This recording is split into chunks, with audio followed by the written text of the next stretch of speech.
एक और अहम खबर आपको देंगे। पार्लियामेंट की खुसूसी कमेटी की ज़ैली कमेटी का इजलास खत्म हो गया है। कौमी असम्बली के कवायद व ज़वाबित और अरकान के इस्तेहकाक का जायज़ा लिया गया है। ज़राए ऐसा बता रहे हैं, जबकि इजलास में इसमें इस्तेहकाक और कवायद व ज़वाबित में यकसुई पैदा करने पर गौर किया गया है। अभाम ख़त्म करने और यगांगत पैदा करने की सिफारिशात पर गौर किया गया है।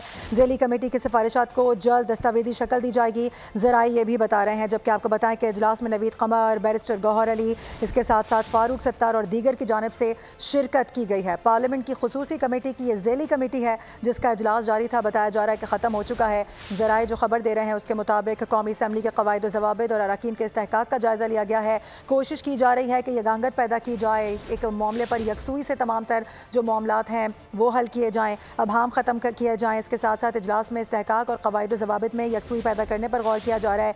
ज़ैली कमेटी की सिफारिशात को जल्दी दस्तावेजी शक्ल दे दी जाएगी ताकि वो पब्लिक में भी दिखाया जा सके और वो आम हो सके।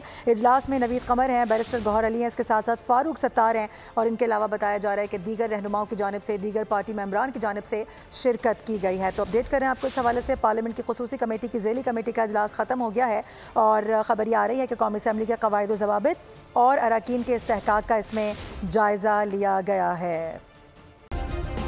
सब्सक्राइब करें और बेल दबाएं ताकि कोई खबर रह न जाए।